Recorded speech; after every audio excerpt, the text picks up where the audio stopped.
préfère rester dans le mystère. Il n'y a rien de plus beau que le mystère, le noir. Être enveloppé de noir, c'est tellement plus beau. Je suis guadeloupéenne, ça suffit. Et j'adore le cinéma.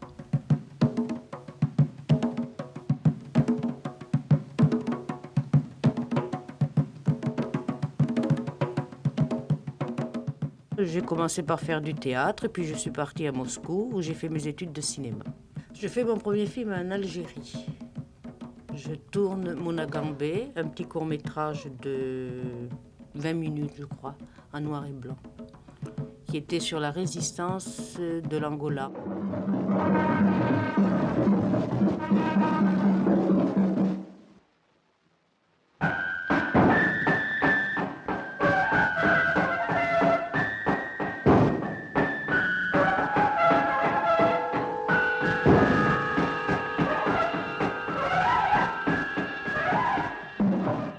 Le cinéma est avant tout une arme. Ça, il faut bien, surtout pour un pays sous-développé, il ne faut pas oublier que nous sommes sous-développés. Donc nous devons faire un cinéma de combat, c'est-à-dire ne pas toujours montrer comme je le fais moi, en prenant l'Afrique qui se bat. Hein. Mais il y a autre chose. Il y a comment arriver à faire comprendre aux gens le besoin d'apprendre, le besoin de s'en sortir, le besoin d'être soi-même. Zambi Zanga, cri de révolte en Angola, c'est le film d'une prise de conscience, celle d'un couple d'Angolais. Lui, c'est Domingo Xavier, militant révolutionnaire arrêté à l'aube par la police portugaise. Maria, sa femme, va partir à sa recherche, de ville en ville, son enfant sur le dos. Como é Maria? Zé Camogabis, Navy. Sim, Maria, o que é? Rápido. Vem procurar meu homem Domingos Xavier, que você lhe pôs preso. Domingos Xavier é um bandido, queria matar todos os drogos. Bandido, Sr. Secretário, mas como então?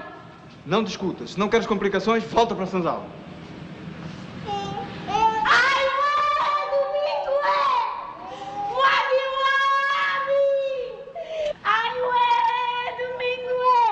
Il est évident qu'après avoir vu ce film, les Africains n'allaient pas me dire, quand je dis les Africains, les gouvernements africains n'allaient pas dire, oh là là, une cinéaste formidable, qu'elle vienne faire des films. J'étais déjà politiquement marquée. Bon, alors il faut bien que je travaille. Alors, je suis venue en France, effectivement, j'ai fait un film sur Aragon, sur Miro, le Père Lachaise, mais, tout de même, j'ai été au Cap-Vert, où j'ai fait quand même 2 films pour les Cap-Verdiens.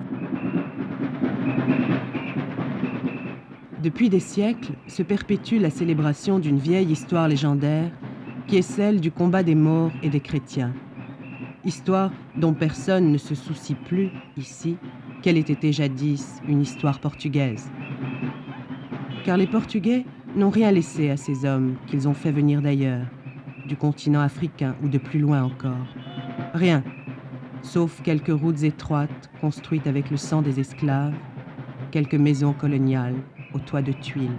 Chaque fois que j'ai la possibilité, je m'arrange toujours pour tourner une nouvelle antillaise ou africaine ou d'Amérique latine.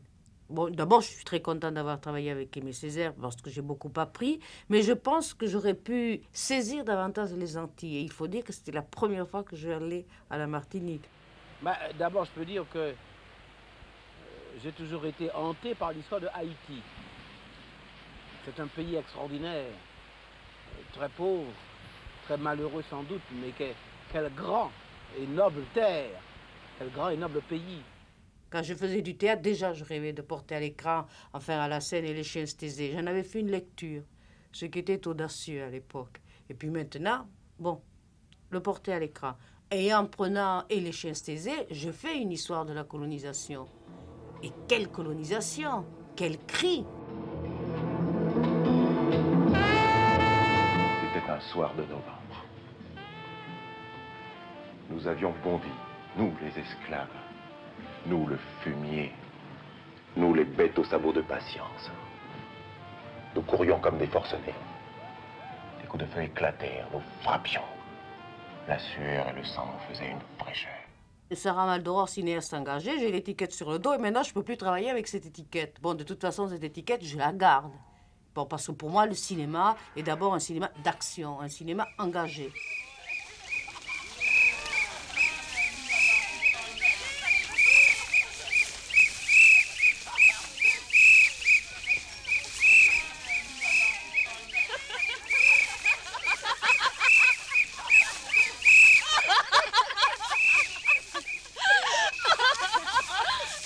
qu'il n'y a pas de problème. Si une femme veut faire un film, elle le fait.